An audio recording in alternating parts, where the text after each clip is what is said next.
ദൈവനാമത്തിന് മഹത്വം ഉണ്ടാകട്ടെ. ന്യൂ ബിഗിനിങ് എന്ന പ്രോഗ്രാമിലൂടെ തുടർന്ന് എൻ്റെ സാക്ഷ്യം നിങ്ങളുമായി പങ്കുവെക്കുന്നതിൽ ഞാൻ വളരെ സന്തോഷിക്കുന്നു. പ്രിയജനമേ, എൻ്റെ 18ാമത്തെ വയസ്സിൽ 1995 കർത്താവ് എന്നെ മിഷണറിയായിട്ട് വടക്കേന്ത്യയിൽ, അല്ലെങ്കിൽ നമ്മൾക്ക് എല്ലാവർക്കും അറിയാവുന്ന മിഷണറികളുടെ കല്ലറത്തോട്ടം എന്ന ബീഹാറിലേക്ക് എന്നെ വിളിച്ചു.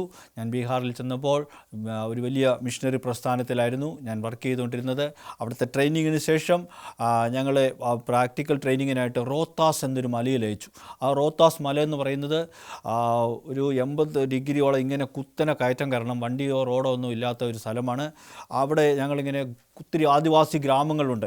അവിടെ രാത്രിയൊക്കെ കുടിലൊക്കെ താമസിച്ച് ഓരോരോ സ്ഥലങ്ങളിൽ ഞങ്ങളിങ്ങനെ പരസ്യങ്ങളൊക്കെ നടത്തി വരുന്ന വഴിക്ക് അവിടെ ഒരു കൊട്ടാരമുണ്ട്. പണ്ടൊരു രാജാവ് നിർമ്മിച്ച ഒരു ചെറിയൊരു കൊട്ടാരമുണ്ട്. ആ കൊട്ടാരം കാണാനായിട്ട് ഞങ്ങൾ കൊട്ടാരത്തിനടുത്തെത്തിയപ്പോൾ ഈ ആത്തച്ചക്കയുടെ ഒരു മരം കണ്ടു. അപ്പോൾ ഞാനും എൻ്റെ കൂടെ 2 കൂട്ടുകാരുണ്ടായിരുന്നു. ഈ ആത്തച്ചക്ക പഴുത്ത് കിടക്കുന്ന കണ്ടപ്പോൾ എൻ്റെ കൂടെ ഉണ്ടായിരുന്ന മൂന്നാറുകാരനായ സതീഷ് ഓടിച്ചെന്ന് താടാ നല്ല പഴുത്ത് കിടക്കുന്നു പറഞ്ഞ് ആത്തച്ചക്ക പറിക്കാൻ ചക്കയുടെ അടുത്ത് ചെന്നതും കായ് പറിച്ചതും ഒരു വലിയ രാജവെമ്പാല പാമ്പ് അവിടെ കിടപ്പുണ്ടായിരുന്നു. എഴുന്നേറ്റിട്ട് ഇങ്ങനെ അടുത്ത് ഇങ്ങനെ തല പൊക്കി അവൻ്റെ അടുത്ത് നിൽക്കുകയാണ്. അവൻ്റെ തൊട്ട് പുറകെ ഞാൻ നിൽക്കുകയാണ്.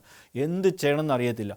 കർത്താവേ രക്ഷിക്കണമെന്ന് പറഞ്ഞു. കാരണം അവിടെ ആശുപത്രിയില്ല, വണ്ടി സൗകര്യമില്ല, വലിയ മലയാണ്. വലിയ മലയുടെ പൊക്കത്ത് നിന്ന് ഇറങ്ങി വരണമെങ്കിൽ തന്നെ മണിക്കൂറിലെടുക്കും. ആ പാമ്പ് കടിക്കാതെ ഞങ്ങളെ കാത്തുകൊള്ളുമെന്ന് പറയുകയും തൊട്ട് പുറയിൽ ഐസക് എന്ന് പറഞ്ഞൊരു വേറൊരു സഹോദരനുണ്ടായിരുന്നു. ആ സഹോദരൻ ഒരു കല്ലെടുത്തിട്ട് കറക്റ്റ് ആ പാമ്പിൻ്റെ നടുവിന് തന്നെ എറിഞ്ഞു. ആ പാമ്പ് എവിടെ നിന്ന് ഓടിപ്പാഞ്ഞു. ദൈവം ഞങ്ങൾ അങ്ങനെ അത്ഭുതകരമായി രക്ഷിച്ചു. അങ്ങനെ അതിനുശേഷം ഈ ട്രെയിനിങ്ങിന് ശേഷം എന്നെ UP-യിലെ സോൻഭദ്ര എന്നൊരു ജില്ലയിൽ ഗോണ്ട് എന്ന് പറയുന്ന ആദിവാസി കുട്ടികളുടെ സ്കൂളിൽ അധ്യാപകനായി എന്നെ നിയോഗിച്ചു. അന്ന് അവിടെ സ്കൂൾ പണിയുന്നേ ഉള്ളൂ. അപ്പോൾ ഞങ്ങൾ മൺകുടിലിൽ താമസിച്ചിട്ടാണ് അവിടെ ഞങ്ങൾ പ്രവർത്തിക്കുന്നത്. 5 കിലോമീറ്റർ മെയിൻ റൂട്ടിൽ നിന്ന് ഈ ഉൾപ്രദേശമായ കട്ടോളി എന്ന് പറഞ്ഞ സ്ഥലത്ത് എത്തണം. അവിടെ ഭയങ്കര മനോഹരമായൊരു ഡാമൊക്കെ ഉണ്ട്. ആ ഡാമിനടുത്താണ് ഞങ്ങളുടെ സ്കൂള്. അപ്പോൾ കുളിയൊക്കെ ഡാമിലാണ്. ടോയ്ലറ്റ് സംവിധാനമൊന്നും ഇല്ല. കാട്ടിലേക്കാണ് അവിടെ പോകുന്നത്. അങ്ങനെ ഈ കൊതുകൊക്കെ കടിച്ച് എനിക്ക് ചെറിയ പനിയൊക്കെ വരാൻ തുടങ്ങി. അതിനുശേഷം എന്നെ വേറെ സ്കൂളിലേക്ക് ട്രാൻസ്ഫർ ചെയ്തു. അതും ഗോണ്ട് എന്ന് പറയുന്ന ആദിവാസി കുട്ടികളുടെ ഇടയ്ക്കുള്ള സ്കൂളാണ്. ഗോണ്ട് എന്നൊക്കെ പറയുന്നത് കാട്ടുവർഗ്ഗക്കാരാണ്. അവർ ശരിക്കും കുളിക്കത്തില്ല. അവരിങ്ങനെ അഴുക്ക് വസ്ത്രമൊക്കെ ഇട്ട് കാളേനും അതുപോലെ എരുമേനെയൊക്കെ മേയിച്ചിങ്ങനെ നടക്കുന്ന കുഞ്ഞുങ്ങളാണ്. പഠിക്കാനോ സ്കൂളിൽ പോകാനോ താല്പര്യമില്ലാത്തങ്ങളാണ്. അങ്ങനത്തെ കുഞ്ഞുങ്ങളെയൊക്കെ ഗ്രാമങ്ങളിലൊക്കെ പോയി സന്ദർശിച്ച് സ്കൂളിൽ കൊണ്ടുവന്ന് വൃത്തിയുള്ള കുഞ്ഞുങ്ങളാക്കി മാറ്റി പഠിപ്പിച്ചു കൊണ്ടിരിക്കുന്ന സമയത്ത് 97 അന്ന് എനിക്ക് 20 വയസ്സുള്ള സമയത്ത് ഈ മലേറിയ അങ്ങ് കൂടി. ഒരു ദിവസം എൻ്റെ കൂടെ താമസിക്കുന്ന സാറുമാരൊക്കെ അവധിക്ക് പോയിരിക്കുകയായിരുന്നു. ഞാനൊരു 7 മണിയായപ്പോൾ എടുത്തിട്ട് അടിക്കാൻ തുടങ്ങി. എൻ്റെ ശരീരം ഇങ്ങനെ തണുത്ത് വിറയ്ക്കാൻ തുടങ്ങി. ആ സമയത്ത് എനിക്ക് ഭയങ്കരമായി പനിക്കാൻ തുടങ്ങി. ഇപ്പോൾ 2-3 കമ്പിളി വെച്ചാൽ പോലും ആ തണുപ്പ് മാറത്തില്ല. ആ സാഹചര്യത്തിൽ എനിക്ക് ഒരു കമ്പിളി ഉണ്ടായുള്ളൂ. അതിനുശേഷം ഞാനങ്ങ് വേർത്തിട്ട് എൻ്റെ കൈയും കാലും ഒന്നും അനക്കാൻ പറ്റാത്തൊരു സാഹചര്യം ഉണ്ടായി. അത് കറണ്ടില്ലാത്തൊരു സ്ഥലമാണ് കൂട്ടുകാരെ. അവിടെ എഴുന്നേറ്റ് വിളക്ക് എത്തിക്കാൻ എനിക്ക് ആരോഗ്യമില്ല. എന്ത് ചെയ്യണമെന്ന് അറിയത്തില്ല.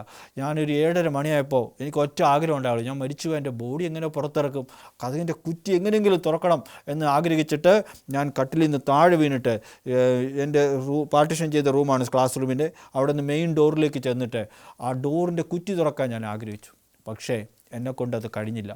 ഞാൻ അവിടെ കിടന്ന് പൊട്ടിക്കരഞ്ഞുകൊണ്ട് ദൈവത്തോട് ചോദിച്ചു, ദൈവമേ എന്നെക്കുറിച്ച് അങ്ങേക്ക് പദ്ധതിയൊന്നും ഇല്ലേ?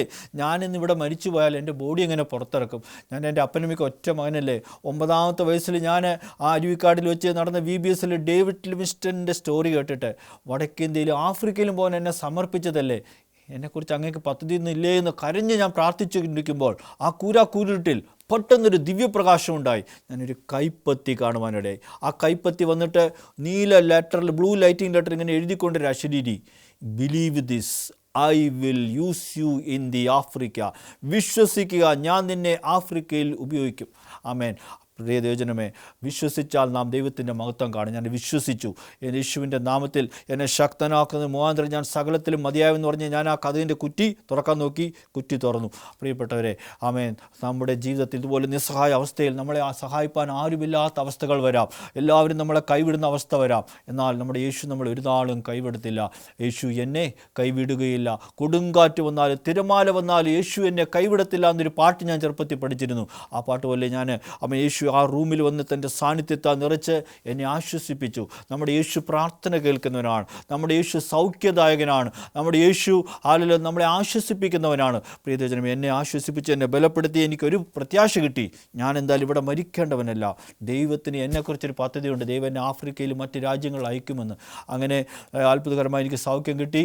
അതിനുശേഷം ഞാൻ ആദ്യത്തെ 5 വർഷം ഞാൻ ജെംസ് എന്ന മിനിസ്ട്രിയിൽ വർക്ക് ചെയ്തതിന് ശേഷം ഞാൻ അലഹബാദ് എന്നൊരു പട്ടണത്തിലേക്ക് പോയി. കാരണം ഞാൻ മലയാളം മീഡിയത്തിൽ പഠിച്ചിട്ട് പ്രീ ഡിഗ്രി മലയാളം പഠിച്ചിട്ട് 1 വർഷത്തെ കമ്പ്യൂട്ടർ ഡിപ്ലോമ കഴിഞ്ഞ് വടക്കേ ഇന്ത്യയിൽ പോയതാണ്. എനിക്ക് വലിയ ബൈബിൾ നോളജോ ഇംഗ്ലീഷ് നോളജോ ഇല്ലായിരുന്നു.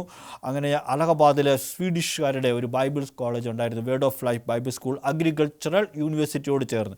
അവിടെ ഞാൻ എനിക്ക് പഠിക്കുവാനും അതിനുശേഷം അവിടെ മഹാകുംഭമേള നടക്കുന്ന സ്ഥലമാണ്, സംഗമസ്ഥാനമാണ്, ഗംഗ യമുന സരസ്വതി നദി സംഗമിക്കുന്ന സ്ഥലമാണ്.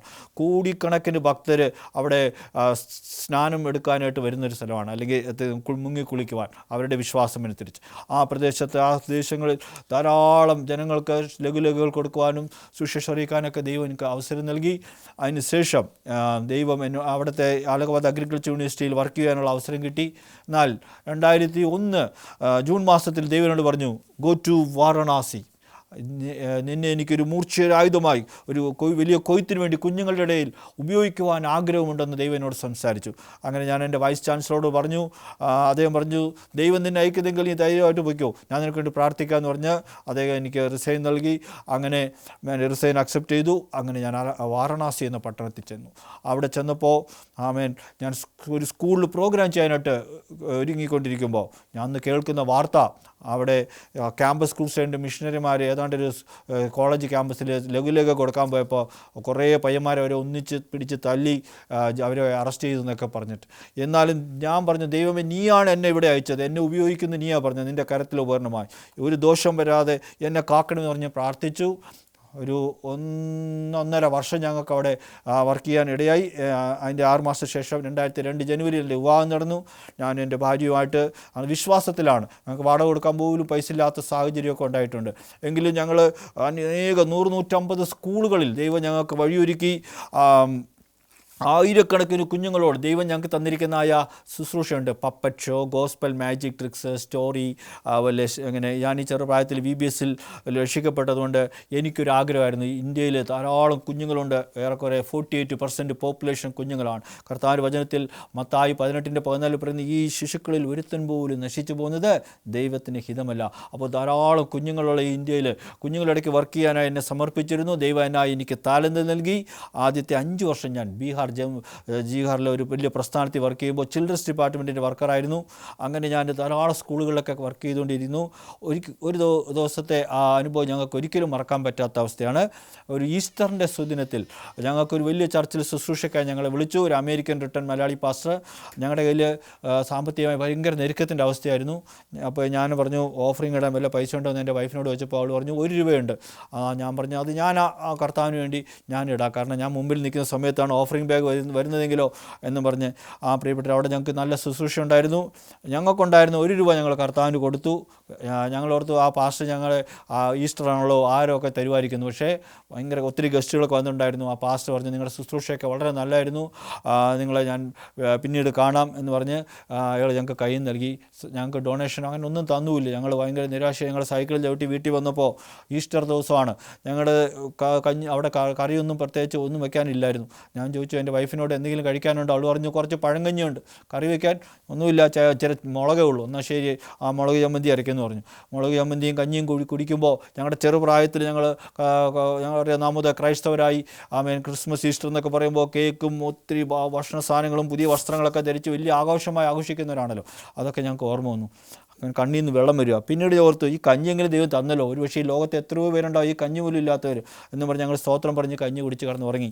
അന്ന് വൈകുന്നേരം ഞങ്ങൾ ക്ഷണിച്ചൊരു ആൻറ്റിയുടെ വീട്ടിൽ പോയപ്പോൾ ആ ആൻറ്റി ഞങ്ങളെ കാത്തിരുന്നല്ലോ. അവർക്ക് മക്കളില്ല. നല്ല ഒന്നാന്തരം ബിരിയാണി, പുലാവ് എന്ന് പറയും, അതും ചിക്കൻ കറി ഞങ്ങൾക്ക് തരുവാനിടയായി. ഞങ്ങൾ പ്രാർത്ഥിച്ചിറങ്ങിയപ്പോൾ ആ അങ്കിൾ ഞങ്ങൾക്ക് 100 രൂപ തരുവാനിടയായി. അത് ഞങ്ങൾക്ക് വലിയ സന്തോഷമുണ്ടായ ഒരു ദിവസമാണ്. ഞങ്ങളെ വിളിച്ചതായ ആ പാസ്റ്റർ ഞങ്ങളെ തേടി വന്ന് 2-3 ദിവസത്തിന് ശേഷം വീണ്ടും ഞങ്ങൾ നല്ല വിരുന്നൊക്കെ നൽകി ഞങ്ങളെ ആദരിച്ചു. അങ്ങനെ ആ ഈസ്റ്റർ ദിവസത്തിൽ ദൈവം ഞങ്ങളെ അത്ഭുതകരമായി നടത്തി. അത് ഞങ്ങൾക്ക് മറക്കാൻ മേലാത്തൊരു സംഭവമാണ്. പ്രിയ ദൈവജനമേ, നമ്മുടെ കർത്താവ് എത്ര വലിയവൻ! നമ്മളെക്കുറിച്ചൊരു പദ്ധതി ഉണ്ടെങ്കിൽ നമുക്ക് ആവശ്യമായ ഗൈഡൻസ് തരാനും നമുക്ക് അതിനുള്ള അറിവ് തരാനും നമ്മളെ വഴി നടത്താനും നമ്മളെ സഹായിക്കുവാനും നമ്മുടെ കർത്താവ് വലിയവൻ. എന്നെ സഹായിച്ച കർത്താവ് നിങ്ങളെ സഹായിക്കും. ഏതൊരു നിസ്സഹായ അവസ്ഥയിലും ആവശ്യ സമയത്തിൽ കർത്താവിനോട് പ്രാർത്ഥിക്കുക. ദൈവം നിങ്ങളെ അനുഗ്രഹിക്കും, നിങ്ങളെ ഉപയോഗിക്കും. ദൈവം നിങ്ങളെ ഇവരെ അനുഗ്രഹിക്കുമാറാകട്ടെ. വേറൊരു അവസരത്തിൽ നമുക്ക് കാണാം. ആമേൻ.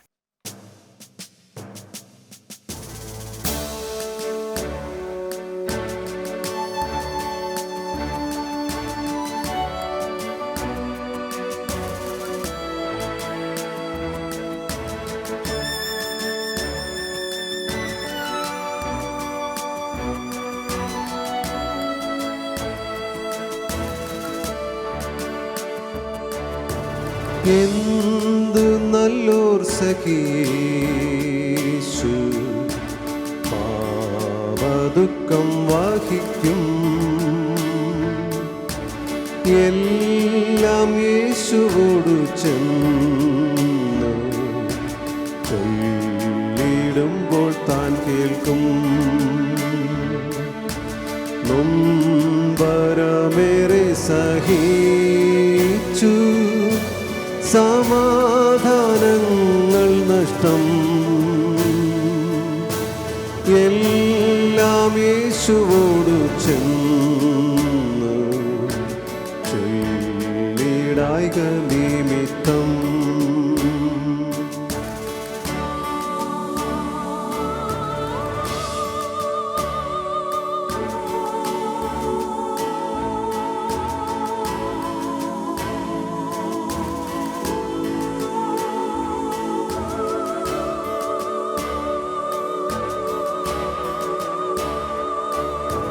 കഷ്ടം ശോധനകളുണ്ടോ, വിവിധ ദുഃഖങ്ങളും ലേശവും അധൈര്യം വേണ്ട. ചൊല്ലാമേശുവോടെല്ലാം ദുഃഖം സർവം വഹിക്കുന്ന മിത്രം മറ്റാരുമുണ്ടോ? ക്ഷീണമെല്ലാം അറിയുന്ന യേശുവോട് ചൊല്ലിടാം.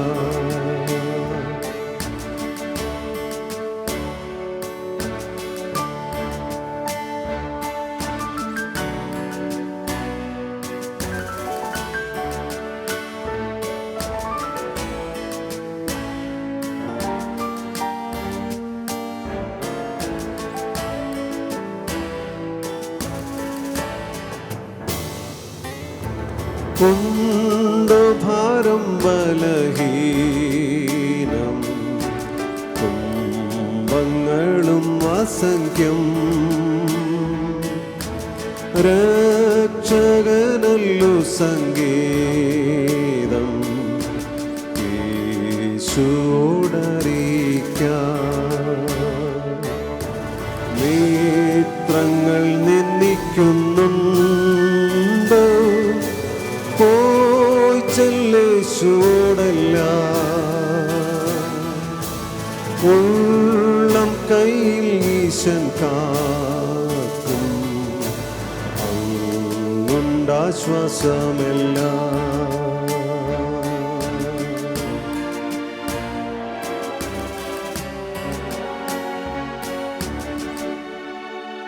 കർത്താവിൽ പ്രിയ ദൈവമക്കളെ, നിങ്ങൾക്കെല്ലാവർക്കും കർത്താവ് യേശു ക്രിസ്തുവിൻ്റെ നാമത്തിലുള്ള എൻ്റെ സ്നേഹവന്ദനത്തെ ഞാൻ അറിയിക്കുന്നു. ഒപ്പം എല്ലാവർക്കും ഒരു പുതുവത്സര ആശംസകളും ഞാൻ അറിയിക്കുകയാണ്.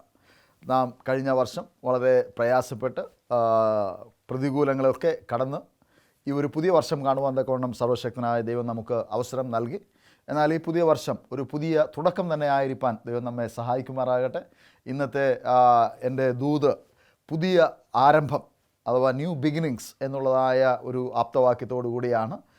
ഇന്ന് ഞാൻ നിങ്ങളോട് സംസാരിക്കുവാൻ തക്കവണ്ണം പോകുന്നതായ വിഷയം ഒരു പുതിയ തുടക്കം, എ ഫ്രഷ് സ്റ്റാർട്ട് എന്നുള്ളതായ വിഷയത്തെ ആധാരമാക്കിയാണ്.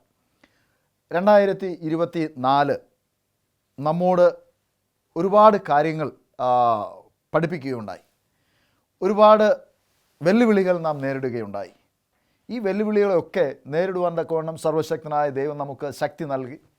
അത് അതിജീവിക്കുവാൻ തക്കവണ്ണം നമുക്ക് സാധിച്ചു. അതുകൊണ്ടാണ് നാം ഈ 2025 കാണുകയും ഈ 25-ൽ നാം ജീവനോടെ ശേഷിക്കുകയും ചെയ്യുന്നത്. എന്നാൽ 2025-ൽ നമുക്ക് ഒരു പുതിയ തുടക്കം അനിവാര്യമാണ്. നാം ഒരു വർഷം ആരംഭിക്കുന്നത് പോലെ തന്നെ നമ്മുടെ ജീവിതത്തിലെ മാറ്റവും നമ്മുടെ ജീവിതത്തിലെ ഒരു വ്യതിയാനവും ഈ ഒരു വർഷത്തോടുകൂടെ ആരംഭിക്കുവാൻ തക്കോണം ഞാൻ നിങ്ങളെ കൊണ്ട് താല്പര്യപ്പെടുകയാണ്. സദൃശ്യവാക്യം 24:16 ഇപ്രകാരം പറയുന്നു. സദൃശ്യവാക്യം 24:16 നമുക്ക് വളരെ സുപരിചിതമായ ഒരു വാക്യമാണ്. നീതിമാൻ 7 പ്രാവശ്യം വീണാലും എഴുന്നേൽക്കും, ദുഷ്ടന്മാരോ അനർത്ഥത്തിൽ നശിച്ച് പോകും. ഇന്ന് എൻ്റെ ദൂതിൻ്റെ ആരംഭമായി ഞാൻ നിങ്ങളോട് പറയുവാൻ തക്കവണ്ണം ആഗ്രഹിക്കുന്നത്, ഈ ദൂത് കേൾക്കുന്ന നിങ്ങളെല്ലാവരും നീതിമാന്മാരാണ് എന്ന് ഞാൻ പറയുവാൻ തക്കവണ്ണം ആഗ്രഹിക്കുന്നു. ഒരുപക്ഷെ ഇത് കേൾക്കുമ്പോൾ നിങ്ങളെ തന്നെ വിശകലനം ചെയ്യും. ഞാൻ നീതിമാനാണോ? ഞാൻ എത്രയോ ദുഷ്ടതരങ്ങളൊക്കെ ചെയ്തു, ഞാൻ എന്തെല്ലാം വേണ്ടാത്തരങ്ങളൊക്കെ ചെയ്തു, ഞാൻ എത്രയോ പാപങ്ങൾ ചെയ്തു. തീർച്ചയായും നിങ്ങളുടെ ചിന്ത ശരിയാണ്. എന്നാൽ ദൈവത്തിൻ്റെ കൃപ നമ്മെ പരിപാലിക്കുന്നത് കൊണ്ട് മാത്രമാണ് നാം ജീവിച്ചിരിക്കുന്നത്. ദൈവത്തിൻ്റെ വചനം പറയുന്നത്, നീതിമാൻ 7 പ്രാവശ്യം വീണാലും അവൻ എഴുന്നേൽക്കും, നിലംപരിശായി പോവുകയില്ല. He will not be completely destroyed. കാരണം ദൈവത്തിൻ്റെ കൃപ അവനെ പരിപാലിക്കുകയാണ്. എന്നാൽ ദുഷ്ടനോ അനർത്ഥ ദിവസത്തിൽ നശിച്ചു പോകും. അവന് ഒരു അനർത്ഥം വന്നു കഴിഞ്ഞാൽ അവൻ വേഗം വീഴുകയും നശിച്ചു പോവുകയും ചെയ്യും എന്ന് ദൈവത്തിൻ്റെ വചനം പറയുകയാണ്. ദൈവത്തിൻ്റെ കൃപ നമ്മെ പരിപാലിക്കുന്നത് കൊണ്ട്, നാം ഇന്ന് ജീവനോടിരിക്കുന്നു എന്ന് നാം മനസ്സിലാക്കുന്നത് കൊണ്ടും എങ്ങനെയാണ് നമുക്കൊരു പുതിയ തുടക്കം കുറിക്കുവാൻ തക്കവണ്ണം കഴിയുന്നത് എന്ന് നാം മനസ്സിലാക്കുക. നാം പല പ്രാവശ്യമായി പുതിയ തീരുമാനങ്ങൾ എടുത്തുകൊണ്ട് ഒരു പുതിയ തുടക്കത്തിന് വേണ്ടി ശ്രമിച്ചവരാണ്. ഒരു പക്ഷേ എന്നെപ്പോലെ 50 വയസ്സിന് മേലെയുള്ളവരോ അല്ലെങ്കിൽ അതിനും മുകളിൽ വർഷങ്ങൾ ജീവിച്ചതായ ആൾക്കാരൊക്കെ ഓരോ വർഷവും തീരുമാനങ്ങൾ എടുത്തിട്ടുണ്ടാകാം. 50ഓ 60ഓ പ്രാവശ്യം ഇത്തരത്തിൽ ഓരോ വർഷവും ഓരോ തീരുമാനങ്ങൾ എടുത്താലും അനവധി പ്രാവശ്യങ്ങൾ തീരുമാനങ്ങൾ എടുത്ത് പുതിയ ജീവിതം നയിക്കുവാൻ തക്കവണ്ണം തീരുമാനിച്ചവരായിരിക്കാം. എന്നാൽ ജീവിതത്തിൻ്റെ പ്രാരാബ്ധ പന്താവിൽ നാം എല്ലാവരും നിലംപരിശായി പോയിട്ടുണ്ടാകാം. 4 പ്രാവശ്യമല്ല, 7 പ്രാവശ്യമല്ല, 70 പ്രാവശ്യമല്ല, ഒരുപക്ഷെ അതിലേറെ വീണുപോയിട്ടുള്ളവരാണ് നാം ഓരോരുത്തരും. എന്നാൽ ദൈവത്തിൻ്റെ വചനം പറയുന്നത്, നാം എത്ര പ്രാവശ്യം വീണാലും അവൻ നിലംപരിശായി പോവുകയില്ല. കാരണം ദൈവത്തിൻ്റെ മക്കളെ പരിപാലിക്കുന്നു എന്നുള്ളതാണ് വാസ്തവം. എന്നാൽ ഇന്ന് നിങ്ങൾ ദൈവത്തിൻ്റെ വചനം കേൾക്കുമ്പോൾ ദൈവത്തിൻ്റെ ആലോചന നമ്മോട് എന്താണ് പറയുന്നത് എന്ന് സശ്രദ്ധം കേട്ടിരിക്കുവാൻ തക്കവണ്ണം ഞാൻ ദൈവനാമത്തിൽ നിങ്ങളോട് ആഹ്വാനം ചെയ്യുകയാണ്. ലൂക്കോസിൻ്റെ സുവിശേഷം 9-ാമത്തെ അധ്യായം അതിൻ്റെ 62-ാമത്തെ വാക്യം നമ്മോട് പറയുന്നത് ഇപ്രകാരമാണ്. കലപ്പയ്ക്ക് കൈ വച്ച ശേഷം പുറകോട്ട് നോക്കുന്നവൻ ആരും ദൈവരാജ്യത്തിന് കൊള്ളാകുന്നവനല്ല എന്ന് പറഞ്ഞു. നാം ഒരു പുതിയ തീരുമാനമെടുത്ത് ദൈവത്തോടു കൂടെ നടക്കുവാനും ദൈവരാജ്യം അന്വേഷിക്കുവാനും ദൈവത്തിൻ്റെ ഇംഗിതങ്ങൾക്ക് അനുസൃതമായി ജീവിക്കുവാനും തക്കവണ്ണം തീരുമാനമെടുത്തിരിക്കുമ്പോൾ എടുത്തു കഴിഞ്ഞാൽ പിന്നെ നാം പുറകിലോട്ട് നോക്കുവാൻ തക്കവണ്ണം പാടില്ല എന്നാണ് ദൈവത്തിൻ്റെ വചനം പറയുന്നത്.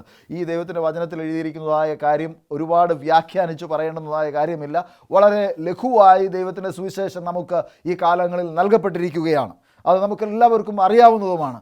കലപ്പയ്ക്ക് കൈവച്ചതിന് ശേഷം പുറകിലോട്ട് നോക്കുന്നവൻ, അഥവാ നാം ഒരു തീരുമാനമെടുത്ത് ദൈവത്തെ അനുഗമിക്കുവാൻ തക്കവണ്ണം തീരുമാനിച്ചതിന് ശേഷം നാം പുറകിലോട്ട് നോക്കി നമ്മുടെ ജീവിത സുഖങ്ങൾക്ക് വേണ്ടി മാത്രം നാം നമ്മുടെ കലപ്പയെയും നമ്മുടെ തീരുമാനത്തെയും വിട്ടുകളയുന്നവൻ ആരും ദൈവരാജ്യത്തിന് കൊള്ളാകുന്നവനാകുകയില്ല എന്ന് ദൈവത്തിൻ്റെ വചനം പറയുകയാണ്. ദൈവത്തിൻ്റെ വചനം പറയുന്നത്, സ്ഥിരമാനസൻ കർത്തനിൽ ആശ്രയിക്കും. സ്ഥിരമാനസിന് ദൈവത്തിൽ ആശ്രയിക്കുവാൻ തക്കവണ്ണം സാധിക്കും. സ്ഥിരമാനസൻ യഹോവയാൽ അനുഗ്രഹിക്കപ്പെടുന്നവനായി തീരുമെന്ന് തിരുവചനം നമ്മോട് പറയുകയാണ്. ഇന്ന് പകൽക്കാലം ദൈവത്തിൻ്റെ വചനം കേൾക്കുന്നതായ നാം നമ്മെക്കുറിച്ച് ചിന്തിക്കുക. ദൈവമേ, ഞാൻ എൻ്റെ തീരുമാനത്തിൽ ഉറച്ചു നിൽക്കുവാൻ തക്കവണ്ണം എന്താണ് ചെയ്യേണ്ടത്? പലപ്പോഴും ഞാൻ തീരുമാനമെടുത്തിട്ടുണ്ട്, എന്നാൽ അനേക പ്രാവശ്യം വീണു പോവുകയും ദൈവകൃപയാൽ മാത്രം നിലംപരിശായി പോകാതെ ഇന്ന് ജീവിക്കുകയും ചെയ്യുന്നു എന്ന് നമുക്ക് പറയുവാൻ തക്കവണ്ണം സാധിക്കും. വേദപുസ്തകത്തിലെ ഒരു വലിയ കഥാപാത്രമാണ് ശൗൽ ആയിരുന്ന അപ്പോസ്തലനായ പൗലോസ്. ശൗൽ എന്ന വ്യക്തി ഇസ്രായേലിൻ്റെ ആദ്യത്തെ രാജാവിൻ്റെ പേരോടുകൂടിയുള്ളവനായിരുന്നു. യഹൂദനായിരുന്നു, തർശസ്സുകാരനായിരുന്നു, ഇരട്ട പൗരത്വമുള്ളവനായിരുന്നു, ന്യായാധിപനായിരുന്നു, ഗമാലിയേലിൻ്റെ കീഴിൽ വിദ്യ അഭ്യസിച്ചവനായിരുന്നു, ദൈവത്തിൻ്റെ ജനത്തെ നശിപ്പിക്കുവാൻ തക്കവണ്ണം കെൽപ്പുള്ളവനും അതിന് അധികാരം വരിച്ചവനും ആയിരുന്നു. യെരുശലേമിൽ നിന്ന് ദമസ്കസിലേക്കുള്ളതായ യാത്രമധ്യേ കർത്താവ് ശൗലിനെ വിളിച്ചു. ശൗലേ ശൗലേ എന്ന് വിളിച്ചു. അടിയനിതാ, കർത്താവേ നീ ആരാകുന്നു എന്ന് ചോദിച്ചതായ ശൗലിനോട് കർത്താവ് പറയുകയാണ്, നീ ഉപദ്രവിക്കുന്ന കർത്താവാകുന്നു ഞാൻ. കർത്താവായ യേശു ക്രിസ്തു ശൗലിനെ അപ്പോസ്തലനായ പൗലൂസാക്കി മാറ്റുകയും ഈ പൗലൂസ് തൻ്റെ ക്രിസ്തീയ ജീവിതം നയിച്ച് തൻ്റെ ജീവിത പന്താവിൽ നിന്ന് വിരമിക്കാറാകുന്നതായ സമയത്ത്, അഥവാ താൻ പാനീയ യാഗമായി തീരുന്നതായ സമയത്ത് പറഞ്ഞതായ ഒരു കാര്യം ഫിലിപ്പ്യർക്ക് എഴുതിയ ലേഖനം അതിൻ്റെ 13-ാം വാക്യത്തിൽ രേഖപ്പെടുത്തിയിരിക്കുന്നതായിട്ട് നമുക്ക് കാണുവാൻ തക്കവണ്ണം സാധിക്കും. ഫിലിപ്പ്യർക്ക് എഴുതിയ ലേഖനം 3-ാം അധ്യായം അതിൻ്റെ 13-14 വാക്യങ്ങളിൽ ഇങ്ങനെ പറയുന്നു. എന്നെ ഏറെ ആശ്ചര്യപ്പെടുത്തുന്നതായ ഒരു വചനവും കൂടെയാണ്. സഹോദരന്മാരെ, ഞാൻ പിടിച്ചിരിക്കുന്നു എന്ന് നിരൂപിക്കുന്നില്ല.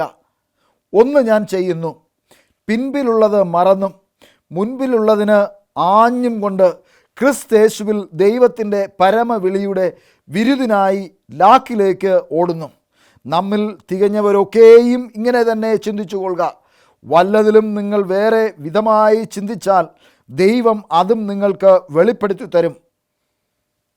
പ്രിയ ദൈവമക്കളെ, അനേക വർഷങ്ങൾ കർത്താവ് യേശു ക്രിസ്തുവിന് വേണ്ടി അധ്വാനിച്ചതായ പൗലൂസ് തൻ്റെ ജീവിത അവസാനത്തോട് അടുത്തിരിക്കുന്നതായ സമയത്ത് പറയുകയാണ്, ഞാൻ പിടിച്ചിരിക്കുന്നു എന്ന് വിചാരിക്കുന്നില്ല, എനിക്ക് ലഭിച്ചു എന്ന് ഞാൻ കരുതുന്നില്ല, ഞാൻ വിശുദ്ധനാണ്, ഞാൻ ദൈവരാജ്യത്തിന് ഉതകുന്നവനാണ്, ഞാൻ ദൈവരാജ്യം പ്രാപിച്ചവനാണ് എന്നൊന്നും പറയുന്നില്ല.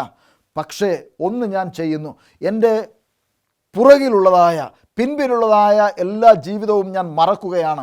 കാരണം അതൊക്കെയും ചപ്പും ചവറും എന്ന് മാത്രമേ എനിക്ക് എണ്ണുവാൻ തക്കവണ്ണം കഴിയുകയുള്ളൂ. കാരണം ദൈവമില്ലാത്തതായ ഒരു ജീവിതമായിരുന്നു അത് എൻ്റെ ജീവിതത്തിൽ ഒരുപാട് ഈ ലോകപരമായിട്ടുള്ളതായ നന്മകൾ കൂട്ടിച്ചേർത്തിട്ടുണ്ടാകാം. എന്നാൽ ദൈവരാജ്യത്തിന് അതൊന്നും ഉതകുവാൻ തക്കവണ്ണം കാരണമായി തീർന്നില്ല എന്ന് പൗലൂസിന് വ്യക്തമായി മനസ്സിലായി. അപ്പോൾ പൗലൂസ് പറയുകയാണ്, എനിക്ക് എൻ്റെ മുൻപിൽ ഒരു ലാക്കുണ്ട്, എനിക്ക് എൻ്റെ മുൻപിൽ ഒരു വിരുത് വച്ചിട്ടുണ്ട്, ആ വിരുദിൻ്റെ ലാക്കിലേക്ക് ലക്ഷ്യമാക്കി ഞാൻ ഓടുകയത്രേ ചെയ്യുന്നത്. എന്നെ കേൾക്കുന്നതായ പ്രിയ ദൈവമക്കളെ, കർത്താവ് യേശു ക്രിസ്തുവിൽ പ്രിയം വച്ചിരിക്കുന്നതായ നമ്മോട് അപ്പോസ്തലനായ പൗലൂസിൻ്റെ ജീവിതാനുഭവത്തിൽ നിന്ന് താൻ നമ്മോട് നിർദ്ദേശിക്കുന്നത്, നാം ആരും തികഞ്ഞവരല്ല, നാം ആരും പൂർണ്ണരുമല്ല. എന്നാൽ നാം എല്ലാവരും പൗലൂസിനെ പോലെ എനിക്കും ആ വിരുദിലേക്ക് ചെന്നെത്തുവാൻ തക്കവണ്ണം കഴിയുമോ, എനിക്ക് ആ വിരുദ് പ്രാപിക്കുവാൻ തക്കവണ്ണം കഴിയുമോ, എനിക്കും ദൈവരാജ്യത്തിൽ എത്തുവാൻ തക്കവണ്ണം കഴിയുമോ എന്ന് വെച്ച് ഞാൻ ബന്ധപ്പെട്ട് ഓടുകയാണ്. ഈ ഓട്ടത്തിൻ്റെ ഇടയിൽ നമുക്ക് വീഴ്ചകളും തളർച്ചകളും താഴ്മകളും അല്ലെങ്കിൽ അകൽച്ചകളും ഒക്കെയും ഉണ്ടാകാം. അതൊന്നും സാരമില്ല. കർത്താവ് നമ്മുടെ കരം പിടിച്ചിട്ടുണ്ട്. വീണു പോകാതെ ലക്ഷ്യസ്ഥാനത്ത് കർത്താവ് എത്തിക്കും എന്ന് നമ്മോട് അരുളി ചെയ്യുകയാണ്. അതുകൊണ്ടാണ് സദൃശവാക്യത്തിൽ പറയുന്നത്, നീതിമാൻ 7 പ്രാവശ്യം വീണാലും അവൻ നിലംപരിശായി പോവുകയില്ല, ദുഷ്ടനോ അനർത്ഥത്തിൽ നശിച്ചു പോകുന്നു. എന്നെ കേൾക്കുന്നതായ പ്രിയ ദൈവമക്കളെ, നാം ആരും നശിച്ചു പോകാതെ ഇന്ന് ജീവിച്ചിരിക്കുന്നത് കർത്താവിൻ്റെ കൃപ ഒന്നുകൊണ്ട് മാത്രമാണ്, അതിൽ സംശയമില്ല. ആയതുകൊണ്ട് പ്രിയ ദൈവമക്കളെ, നമുക്ക് എങ്ങനെയാണ് ഒരു പുതിയ ആരംഭം കുറിക്കുവാൻ തക്കവണ്ണം കഴിയുന്നത്? ഇന്ന് നിങ്ങളോട് അല്പമായി എപ്രകാരം നമുക്ക് ദൈവത്തോടൊപ്പം ഒരു പുതിയ ആരംഭം, ഒരു പുതിയ ബിഗിനിങ് നമുക്കെങ്ങനെ സാധിക്കും എന്നുള്ളത് നോക്കുവാൻ തക്കവണ്ണം ഞാൻ ആഗ്രഹിക്കുകയാണ്. ഇവിടെ ഞാൻ വളരെ ലളിതമായ 3 കാര്യങ്ങളാണ് പറയുവാൻ തക്കവണ്ണം ആഗ്രഹിക്കുന്നത്. അതിൻ്റെ ഏറ്റവും പ്രധാനപ്പെട്ടതായ ഒരു കാര്യം, ഒരു പുതിയ ഹൃദയം നമുക്ക് അനിവാര്യമാണ്. ദൈവത്തിൻ്റെ വചനം പറയുന്നത്, ഞാൻ നിങ്ങൾക്ക് പുതിയ ഹൃദയം നൽകും. കർത്താവിന് മാത്രമേ നമുക്ക് പുതിയ ഹൃദയത്തെ നൽകുവാൻ തക്കവണ്ണം സാധിക്കുകയുള്ളൂ. സങ്കീർത്തനക്കാരൻ തൻ്റെ വിഷമ ഘട്ടത്തിൽ ദൈവത്തോട് പ്രാർത്ഥിച്ചപ്പോൾ സങ്കീർത്തനക്കാരൻ ദൈവത്തോട് പ്രാർത്ഥിച്ചതായ പ്രാർത്ഥനയുടെ ഒരു പ്രധാന ഭാഗം 51-ാം സങ്കീർത്തനം അതിൻ്റെ 10-ാമത്തെ വാക്യത്തിൽ കാണുവാൻ തക്കവണ്ണം സാധിക്കും. അവിടെ പറയുന്നത്, ദൈവമേ, നിർമ്മലമായൊരു ഹൃദയം എന്നിൽ സൃഷ്ടിച്ച് സ്ഥിരമായൊരു ആത്മാവിനെ എന്നിൽ പുതുക്കേണമേ. നിർമ്മലമായ ഒരു ആത്മാവിനെ, നിർമ്മലമായൊരു ഹൃദയം എന്നിൽ സൃഷ്ടിച്ച് സ്ഥിരമായ ഒരു ആത്മാവിനെ എനിക്ക് നൽകുമാറാകണമേ എന്നാണ് സങ്കീർത്തനക്കാരൻ പ്രാർത്ഥിച്ചത്. നമ്മുടെ പ്രാർത്ഥനകളും അപ്രകാരമായി തീരുവാൻ നമുക്ക് എന്ത് ചെയ്യുവാൻ തക്കവണ്ണം സാധിക്കും?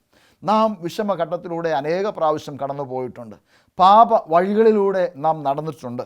ഈ വഴികളിലൊക്കെയും ദൈവം നമ്മെ സംരക്ഷിച്ചു, നമ്മെ നശിപ്പിച്ച് കളയാതെ ദൈവം നമ്മെ അതിൽ നിന്ന് കയറ്റി ജീവനുള്ളവരുടെ ദേശത്ത് നമ്മെ ആക്കിയിരിക്കുന്നു.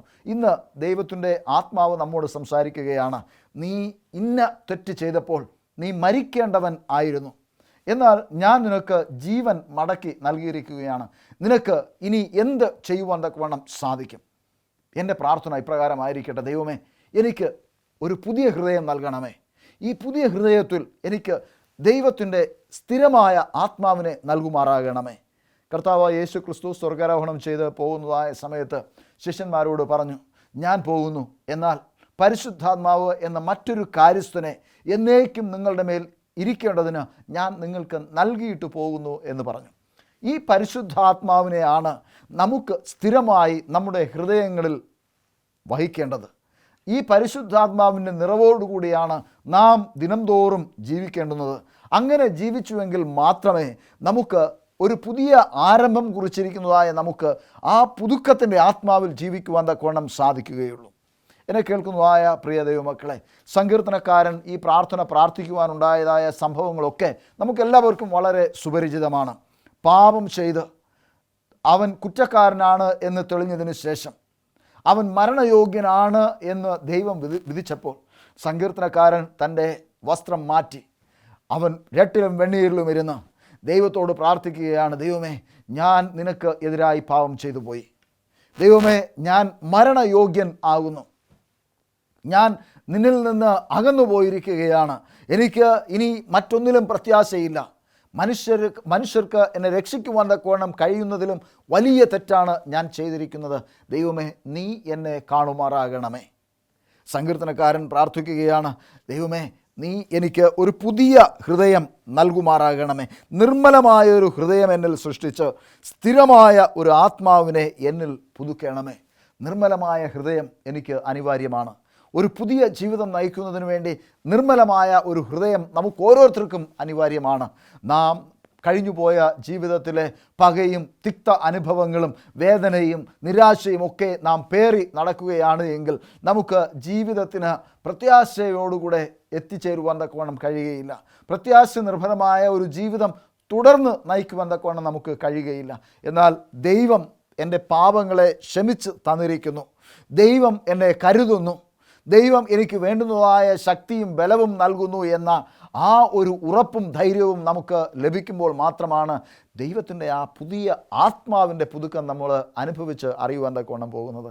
സങ്കീർത്തനക്കാരൻ ദൈവത്തോട് പ്രാർത്ഥിച്ചു, ദൈവമേ, നിർമ്മലമായ ഒരു ഹൃദയം എന്നിൽ സൃഷ്ടിക്കുമാറാകണമേ. അത് അങ്ങ് തന്നെ സൃഷ്ടിക്കുമാറാകണമേ. എനിക്കായി അത് മെനഞ്ഞെടുക്കുവാൻ തക്കവണ്ണം കഴിയുകയില്ല. അങ്ങയുടെ സൃഷ്ടി എന്നിൽ ഉണ്ടാകുമ്പോൾ ആ സൃഷ്ടിയിൽ അങ്ങയുടെ ആത്മാവിനെ നിറച്ച് നൽകണമേ. സ്ഥിരമായി ആ ആത്മാവ് എന്നിൽ ഇരിക്കണമേ.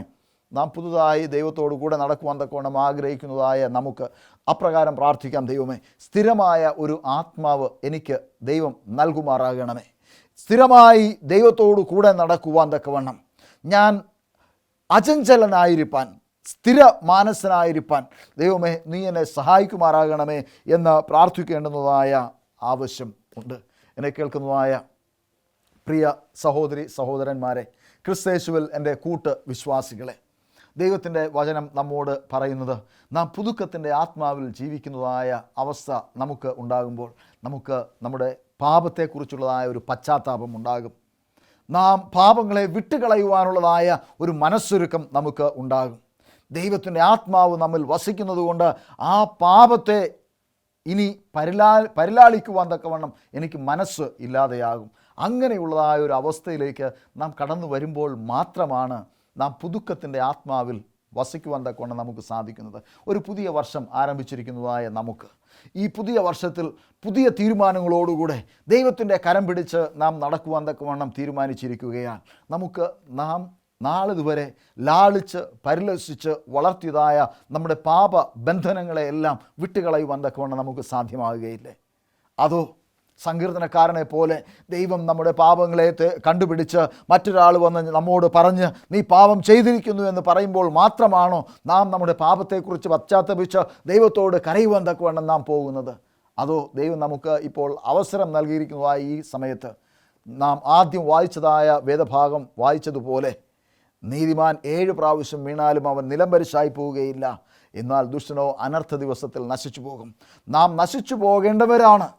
എന്നാൽ ദൈവം കരുണയുള്ളവനായതുകൊണ്ട് നാം ആയിരിക്കുമ്പോൾ തന്നെ, ഇപ്പോഴും നാം ദുഷ്ടതയിൽ ജീവിക്കുമ്പോൾ തന്നെ ദൈവം നമ്മോട് കരുണ കാണിച്ച് നമ്മെ നീതിമാന്മാരുടെ പട്ടികയിൽ എണ്ണുവാൻ തക്കവണ്ണം ദൈവം ബന്ധപ്പെടുകയാണ്.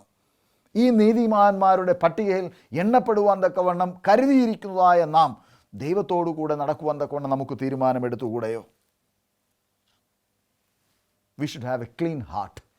നമുക്ക് ഒരു പുതിയ ഹൃദയം, ഒരു നിർമ്മല ഹൃദയം നമുക്ക് അനിവാര്യമാണ്.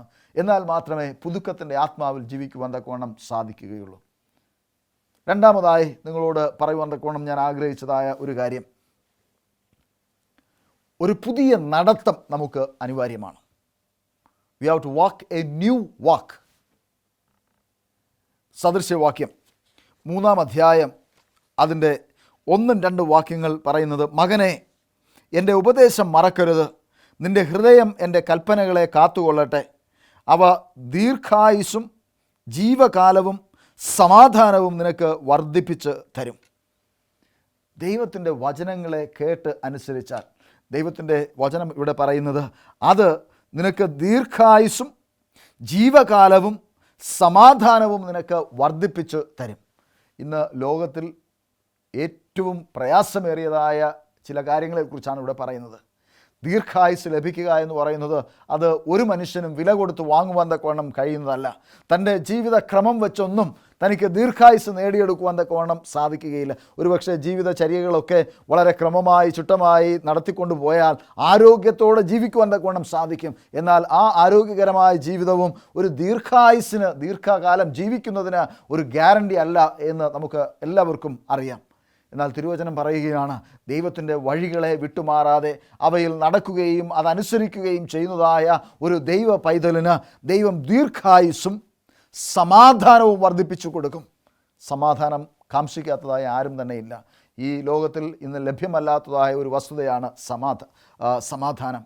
ഈ സമാധാനം കർത്താവ് യേശുക്രിസ്തു പറഞ്ഞത്, ഞാൻ ലോകം തരുന്നത് പോലുള്ളതായ സമാധാനമല്ല നിങ്ങൾക്ക് നൽകുന്നത്, ഞാൻ നൽകുന്നതായ സമാധാനം അത് എല്ലാ കാലത്തും നിങ്ങളോടുകൂടെ ഉണ്ടായിരിക്കും, എല്ലായ്പ്പോഴും നിങ്ങൾക്ക് സമാധാനം ഉണ്ടാകും. എന്നെ കേൾക്കുന്നതായ പ്രിയ ദൈവമക്കളെ, പുതിയ വർഷം ആരംഭിക്കുന്നതായ ഈ കാലഘട്ടത്തിൽ, ഈ പുതിയ വർഷത്തിൽ ആയിരിക്കുന്നതായ നമുക്ക് ആ ദൈവിക സമാധാനത്തിൽ ജീവിക്കുവാൻ തക്കവണ്ണം ആഗ്രഹിച്ചുകൂടെ?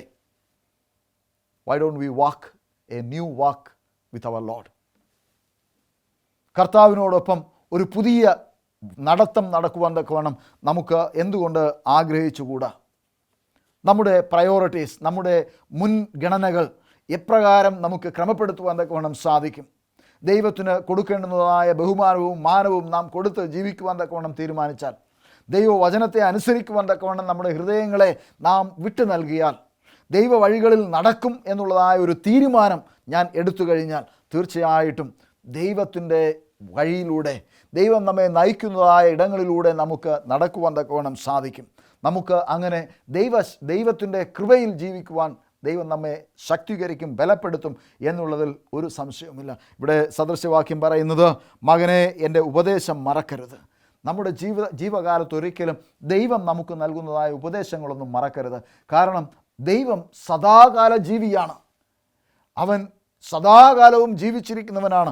ആയിരക്കണക്കിന് തലമുറകളെ കണ്ടവൻ, 1000 തലമുറകളെ നയിച്ചവനായ ശാശ്വതവാസിയായ ദൈവം നമ്മോട് പറയുകയാണ്, എൻ്റെ ഉപദേശം മറക്കരുത്.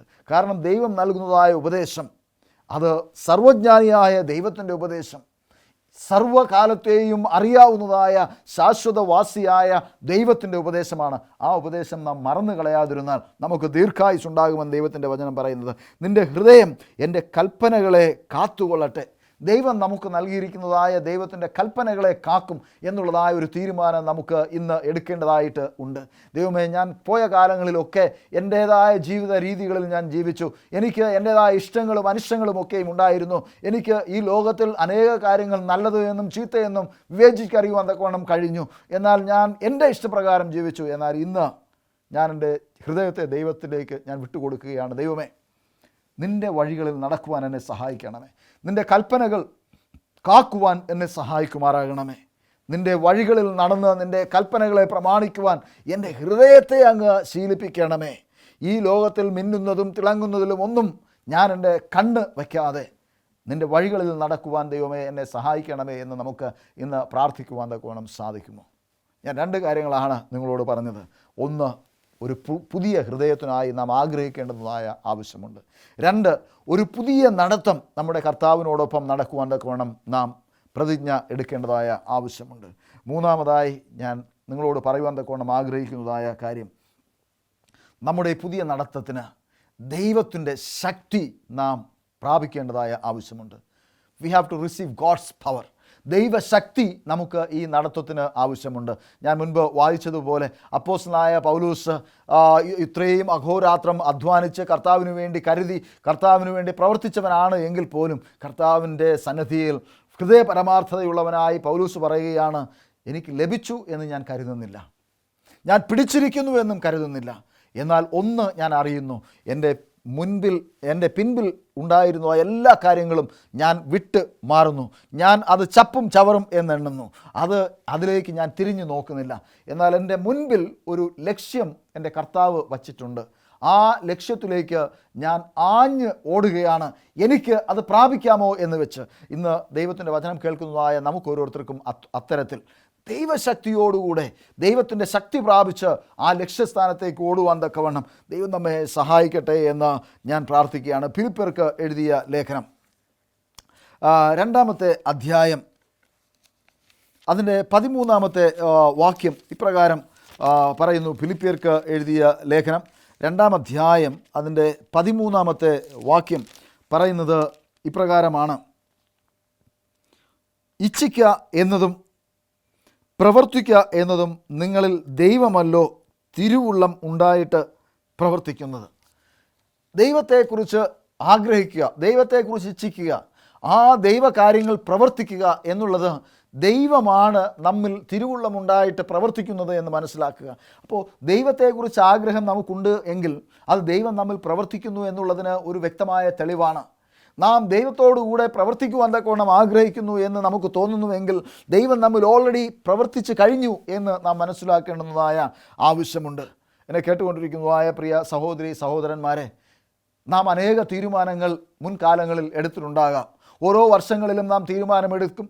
അത് ആ വർഷത്തിൻ്റെ ആരംഭത്തിൽ ചില നാളുകൾ അല്ലെങ്കിൽ ചില ആഴ്ചകൾ, ഏറിയാൽ ചില മാസങ്ങൾ മാത്രം മുൻപോട്ട് കൊണ്ടുപോകും. എന്നാൽ പകുതി വഴിയാവുമ്പോൾ ഈ തീരുമാനങ്ങളിൽ നിന്നെല്ലാം നാം പിന്മാറി നമ്മുടേതായ തീരുമാനങ്ങളിൽ നാം, അഥവാ നമ്മുടെ ലോകപരമായ ചിന്തകളിൽ നാം ഒഴുകി ഇങ്ങനെ അലഞ്ഞു നടക്കുന്നതായിട്ട് കാണുവാൻ തക്കവണ്ണം സാധിക്കും. ഈ ലൗകിക ചിന്തകളിൽ മുഴുകി നടക്കാതെ ദൈവിക ആലോചനകളിൽ നടക്കുവാൻ ഇന്ന് ദൈവത്തിൻ്റെ ആത്മാവ് നിങ്ങളോട് സംസാരിക്കുന്നുവെന്ന് മനസ്സിലാക്കുക. ദൈവത്തിൻ്റെ ശക്തി പ്രാപിച്ചവരായി നാം ജീവിക്കേണ്ടതായ ആവശ്യമുണ്ട്. ഈ ലോകത്തിൽ ദൈവം നമുക്ക് അനേക കാര്യങ്ങൾ നമ്മുടെ നന്മയ്ക്കായി നൽകിയിട്ടുണ്ട്. ഈ നന്മ എന്താണ് എന്ന് മനസ്സിലാക്കി ജീവിപ്പാൻ ദൈവം ഇന്ന് പകൽക്കാലം ദൈവം നമ്മെ ഓരോരുത്തരെയും ആഹ്വാനം ചെയ്യുകയാണ്. എന്നെ കേൾക്കുന്നതായ പ്രിയ ദൈവമക്കളെ, അപ്പോസ്തലനായ പൗലോസ് പറഞ്ഞതുപോലെ വീഴ്ചകൾ ഉണ്ട്, താഴ്ചകൾ ഉണ്ട്. പൗലൂസിൻ്റെ ജീവിതത്തിൽ പൗലൂസ് ഒരിക്കൽ ദൈവത്തോട് പ്രാർത്ഥിച്ചു, ദൈവമേ, എൻ്റെ ശരീരത്തിൽ സാത്താൻ്റെ ദൂതനായ ഒരു രോഗം എന്നിൽ പിടിച്ചിട്ടുണ്ട്, ആ രോഗത്തെ അല്ലെങ്കിൽ ആ ദൂതനെ എന്നിൽ നിന്ന് മാറ്റുമാറാകണമേ എന്ന് 3 പ്രാവശ്യം പ്രാർത്ഥിച്ചു. അപ്പോൾ 3-ാമത്തെ പ്രാവശ്യം പ്രാർത്ഥിച്ചു കഴിഞ്ഞപ്പോൾ ദൈവത്തിൻ്റെ ആത്മാവ് പൗലൂസിനോട് സംസാരിച്ചത്, എൻ്റെ കൃപ നിനക്ക് മതി, my grace is sufficient for the. ഇന്ന് പകൽക്കാലം ദൈവത്തിൻ്റെ വചനം കേട്ടുകൊണ്ടിരിക്കുന്നതായ പ്രിയ ദൈവമക്കളെ, അത്തരത്തിൽ നിങ്ങളുടെ ശരീരത്തിൽ നിന്ന്, നിങ്ങളുടെ ജീവിതത്തിൽ നിന്ന്, നിങ്ങളുടെ ബന്ധങ്ങളിൽ നിന്ന്, നിങ്ങളുടെ കുടുംബങ്ങളിൽ നിന്ന്, നിങ്ങളുടെ പ്രവർത്തനങ്ങളിൽ നിന്ന് മാറിപ്പോകണമെന്ന് ആഗ്രഹിക്കുന്നതായ ഒട്ടനവധി കാര്യങ്ങൾ നിങ്ങളുടെ ജീവിതത്തിൽ ഉണ്ടാകാം. എന്നാൽ ദൈവത്തോട് പ്രാർത്ഥിക്കുക, ദൈവമേ എനിക്ക് ഇന്ന കാര്യം എൻ്റെ ജീവിതത്തിൽ നിന്ന് മാറിപ്പോയാൽ, ഇന്ന കാര്യം എൻ്റെ ജീവിതത്തിൽ നിന്ന് എടുത്തു മാറ്റിയാൽ നിന്നോടുകൂടെ നടക്കുവാൻ, നിനക്ക് വേണ്ടി ശക്തിയോടുകൂടെ പ്രവർത്തിക്കുവാൻ തക്കവണ്ണം എനിക്ക് കഴിയും എന്ന് നമുക്ക് പ്രാർത്ഥിക്കുവാൻ തക്കവണ്ണം സാധിക്കും. അപ്പോഴും ഒരുപക്ഷെ ദൈവം പറയും, നിനക്ക് ഈ പ്രശ്നമുണ്ട് എന്നുള്ളത് എനിക്കറിയാം, എന്നാൽ ഈ പ്രശ്നം നിൻ്റെ ജീവിതത്തിൽ ഉണ്ടായിരിക്കുമ്പോൾ തന്നെ ഞാൻ നിന്നെ അനുഗ്രഹിക്കുവാൻ തക്കവണ്ണം പോവുകയാണ്, ഞാൻ നിന്നെ നടത്തുവാൻ തക്കവണ്ണം പോവുകയാണ്, എൻ്റെ കൃപ നിന്നെ പരിപാലിക്കുവാൻ തക്കവണ്ണം പോവുകയാണ് എന്ന് ദൈവം നിന്നോട് പറയുകയാണ്. എന്നെ കേട്ടുകൊണ്ടിരിക്കുന്നതായ പ്രിയ സഹോദരി സഹോദരന്മാരെ, കർത്താവായ യേശു ക്രിസ്തുവിൽ കൂട്ട് അവകാശികളെ, ദൈവത്തിൻ്റെ വചനം ഇന്ന് പകൽക്കാലം ദൈവം നമ്മോട് പറയുന്നത്, എൻ്റെ കൃപ നിനക്ക് മതി. എൻ്റെ ശക്തിയാലല്ല, ദൈവത്തിൻ്റെ ശക്തിയാൽ നമുക്ക് ദൈവരാജ്യത്തിൽ കടക്കുവാൻ തക്കവണ്ണം സാധിക്കും. ദൈവത്തിൻ്റെ ശക്തിയാൽ നമുക്ക് ഒരു പുതിയ നടത്തം നടക്കുവാൻ തക്കവണ്ണം സാധിക്കും. ദൈവത്തിൻ്റെ ശക്തി നമ്മിൽ വരുമ്പോൾ നാം ദൈവശക്തിയിൽ ജീവിക്കുവാൻ തക്കവണ്ണം നാം ബന്ധപ്പെടുന്നതായിട്ട് നമുക്ക് മനസ്സിലാക്കുവാൻ തക്കവണ്ണം സാധിക്കും. ദൈവം നമ്മിൽ പ്രവർത്തിക്കുമ്പോൾ നമുക്കൊരു പുതിയ ഹൃദയം ഉണ്ടാകും. ഇന്ന് ദൈവസന്നിധിയിൽ നമുക്ക് പ്രാർത്ഥിക്കാം. ദൈവത്തോടു കൂടെ ചേർന്ന് നിന്നുകൊണ്ട് നമുക്ക് തീരുമാനങ്ങളെ എടുക്കാം. പോയ കാലങ്ങളിൽ ഞാൻ എടുത്തതായ തീരുമാനങ്ങൾ പോലെയല്ല കർത്താവേ. പോയ കാലങ്ങളിൽ എനിക്ക് എൻ്റെ തീരുമാനങ്ങളിൽ നിലകൊള്ളുവാൻ തക്കവണ്ണം കഴിഞ്ഞില്ല. അതിന് ഒരുപാട് കാര്യകാരണങ്ങൾ എനിക്ക് പറയുവാൻ തക്കവണ്ണം കഴിയും. എൻ്റെ കുടുംബം എനിക്ക് സഹായകരമായിരുന്നില്ല, എൻ്റെ മക്കൾ എനിക്ക് സഹായകരമായിരുന്നില്ല, എൻ്റെ ഭർത്താവോ അല്ലെങ്കിൽ എൻ്റെ ഭാര്യയോ എന്നെ അതിന് പിന്തുണച്ചില്ല. എനിക്ക് എൻ്റേതായ ജീവിത പ്രാരാബ്ധങ്ങൾ ഒട്ടനവധി ഉണ്ടായിരുന്നു. ആയതുകൊണ്ട് എൻ്റെ തീരുമാനങ്ങളിൽ ഉറച്ചു നിൽക്കുവാൻ തക്കവണ്ണം എനിക്ക് കഴിഞ്ഞില്ല. എന്നാൽ ഇന്ന് കർത്താവേ, ഞാൻ എന്നെ തന്നെ നിൻ്റെ കരങ്ങളിലേക്ക് സമർപ്പിക്കുകയാണ്. എൻ്റെ ശക്തിയാലല്ല, എൻ്റെ തീരുമാനപ്രകാരവുമല്ല, എന്നാൽ അങ്ങ് എന്നിൽ ഓൾറെഡി പ്രവർത്തിച്ചിരിക്കുന്നത് കൊണ്ട്, അങ്ങയുടെ പ്രവർത്തനം എന്നിൽ ആരംഭിച്ചിരിക്കുന്നത് കൊണ്ട് അത് പൂർത്തീകരിക്കുവാൻ തക്കവണ്ണം ശക്തനായ അങ്ങയിൽ ഞാൻ എൻ്റെ കരങ്ങളെ, എൻ്റെ ഹൃദയത്തെ, എൻ്റെ ശരീരത്തെ, എൻ്റെ ചിന്തകളെ, എൻ്റെ വഴികളെ ഇതാ സമർപ്പിക്കുകയാണ്. എന്നെ അങ്ങ് എടുത്ത് വിനിയോഗിക്കുമാറാകണമേ, എന്നെ കാക്കുമാറാകണമേ, എന്നെ നടത്തുമാറാകണമേ, എൻ്റെ ജീവിതത്തിൽ ഒരു പുതിയ ആരംഭം കുറിക്കുവാൻ തക്കവണ്ണം എന്നെ സഹായിക്കുമാറാകണമേ. അങ്ങനെ നാം ദൈവത്തോട് ചേർന്ന് പ്രാർത്ഥിക്കുമെങ്കിൽ തീർച്ചയായും നല്ല ദാനങ്ങളെ തരുവാൻ തക്കവണ്ണം ആഗ്രഹിക്കുന്നതായ നമ്മുടെ കർത്താവ് നാം ചോദിക്കുന്നതിന് മുൻപ് തന്നെ നമുക്ക് അത് നൽകാമെന്ന് വാഗ്ദത്തം നൽകിയിരിക്കുകയാണ്. ഇന്ന് നമുക്ക് നമ്മുടെ കുടുംബങ്ങൾക്ക് വേണ്ടി പ്രാർത്ഥിക്കാം, നമ്മുടെ മക്കൾക്ക് വേണ്ടി പ്രാർത്ഥിക്കാം, നമ്മുടെ ബന്ധങ്ങൾക്ക് വേണ്ടി പ്രാർത്ഥിക്കാം, നമ്മുടെ ഉപജീവന മാർഗത്തിനു വേണ്ടി പ്രാർത്ഥിക്കാം. സർവ്വത്തിലുമുപരിയായി ദൈവത്തോട് കൂടെ നടക്കുന്നതിന് വേണ്ടി നമുക്ക് പ്രാർത്ഥിക്കാം. ആ പ്രാർത്ഥന സ്വർഗത്തിലെ ദൈവം കേൾക്കുകയും നമ്മെ സകല ഭയങ്ങളിൽ നിന്നും ദൈവം നമ്മെ വിടുവിക്കുകയും ചെയ്യും. അങ്ങനെ നമുക്ക് ഈ ഒരു പുതിയ വർഷത്തിൽ പുതിയ തുടക്കം കുറിച്ചുകൊണ്ട് ദൈവത്തോടു കൂടെ നടക്കുവാൻ തക്കവണ്ണം ദൈവം സഹായിക്കും. നിങ്ങളുടെ കണ്ണുകളെ അടയ്ക്കുക. നമുക്ക് ദൈവസന്നിധിയിൽ ഒരുമിച്ച് പ്രാർത്ഥിക്കാം. നിങ്ങൾക്ക് ഒരു പുതിയ തുടക്കം കുറിക്കുവാൻ തക്കവണ്ണം ആഗ്രഹമുണ്ടെങ്കിൽ നിങ്ങൾ ചെയ്തുകൊണ്ടിരിക്കുന്നതായ പ്രവർത്തനങ്ങളിൽ നിന്ന് ഒരു ചെറിയ വിരാമമിട്ട് എന്നോടൊപ്പം പ്രാർത്ഥിക്കുവാൻ തക്കവണ്ണം ദൈവനാമത്തിൽ ഞാൻ നിങ്ങളെ ആഹ്വാനം ചെയ്യുകയാണ്. നമുക്ക് പ്രാർത്ഥിക്കാം. ഞങ്ങളെ സ്നേഹിക്കുന്ന നല്ല ദൈവമേ, സ്വർഗീയ പിതാവേ, ഇന്ന് ദൈവവചനം ഞങ്ങളെ കേൾപ്പിച്ച വലിയ ദൈവക്കായി സ്തോത്രം. കർത്താവെ, അല്പബുദ്ധികളെ ജ്ഞാനിയാക്കുന്നതായ ദൈവത്തിൻ്റെ ആ വലിയ ജ്ഞാനം എന്ന് ഞങ്ങളെ പകർന്നു നൽകിയിരിക്കുന്ന വലിയ കൃപയ്ക്കായി സ്തോത്രം. കർത്താവെ, ഞങ്ങളുടെ ശക്തിയാൽ ഞങ്ങൾക്കൊന്നും ചെയ്യുവാൻ തക്കവണ്ണം കഴിയുകയില്ല, എന്നാൽ നിൻ്റെ ശക്തിയാൽ ഞങ്ങൾക്ക് സകലവും സാധ്യമാണ് എന്നുള്ളതായ ആ ആശ്വാസ വചനത്തിനായി സ്തോത്രം ചെയ്യുന്നു. ഞങ്ങൾ പോയ കാലങ്ങളിലൊക്കെ പല തീരുമാനങ്ങൾ എടുത്തു, എന്നാൽ ആ തീരുമാനങ്ങളിലൊന്നും ഉറച്ചു നിൽക്കുവാൻ നാളിതുവരെ ഞങ്ങൾക്ക് സാധിച്ചിരുന്നില്ല. എന്നാൽ ഇന്ന് കർത്താവെ, ഞങ്ങളെ തന്നെ തിരുകരങ്ങളിലേക്ക് സമർപ്പിക്കുകയാണ്. അങ്ങ് ഞങ്ങളുടെ വഴികളെ നിയന്ത്രിക്കണമേ, ഞങ്ങളുടെ ചിന്തകളെ നിയന്ത്രിക്കുമാറാകണമേ, ഞങ്ങളുടെ ആഗ്രഹങ്ങളെയും ഞങ്ങളുടെ ജീവിത ആവശ്യങ്ങളെയും അങ്ങ് നിയന്ത്രിക്കുമാറാകണമേ എന്ന് പ്രാർത്ഥിക്കുന്നു. അങ്ങനെ ഞങ്ങൾ അങ്ങയിൽ ആശ്രയിച്ച് അങ്ങയുടെ കരം പിടിച്ച് ജീവിക്കുവാൻ, പുതിയ ഒരു നടത്തം നടക്കുവാൻ ഞങ്ങളെ സഹായിക്കണമേ എന്ന് പ്രാർത്ഥിക്കുന്നു. ഞങ്ങൾ നടക്കാത്തതായ വഴികളിലൂടെ ഞങ്ങളെ നയിക്കുമാറാകണമേ. ഞങ്ങൾ സ്വർഗരാജ്യത്തിലെത്തുവോളം കർത്താവെ, അങ്ങ് ഞങ്ങളെ കൈവിടാതെ പിടിച്ച് നടത്തുമാറാകണമേ എന്ന് പ്രാർത്ഥിക്കുന്നു. കർത്താവെ, ഇന്ന് പകൽക്കാലം ദൈവസന്നിധിയിലായിരുന്നു കൊണ്ട് ദൈവത്തോട് അയ്യം വിളിക്കുന്നതായ സകല മനുഷ്യരെയും അങ്ങ് കാണുകയും അങ്ങ് അവരുടെ ഹൃദയവിചാരങ്ങളെ നിവർത്തിച്ച് നൽകുകയും ചെയ്യുമാറാകണമേ എന്ന് പ്രാർത്ഥിക്കുന്നു. ഈ വചനം കേട്ടതായ സകല പ്രിയപ്പെട്ടവരെയും അനുഗ്രഹിക്കുമാറാകണമേ. ഈ ഒരു പുതിയ വർഷം ഏറ്റവും ഒരു അനുഗ്രഹത്തിൻ്റെ ഒരു വർഷമായി തീർക്കുമാറാകണമേ എന്ന് പ്രാർത്ഥിക്കുന്നു. ഞങ്ങൾ ഈ വർഷത്തിൻ്റെ അവസാനം കടന്നു വന്ന ദൈവം ഞങ്ങൾക്ക് ചെയ്തതായ നന്മകളെക്കുറിച്ച് നന്ദി പറയുവോളം ഞങ്ങളെ കരം പിടിച്ച് നടത്തണമേ. ഞങ്ങളുടെ പ്രാർത്ഥന കേട്ടിരിക്കുന്ന വലിയതേക്കായി സ്തോത്രം. യേശുവിൻ്റെ ധന്യമുള്ള നാമത്തിൽ അപേക്ഷിക്കുമ്പോൾ ഉത്തരമരുളുമാറാകണമേ. ആമേൻ.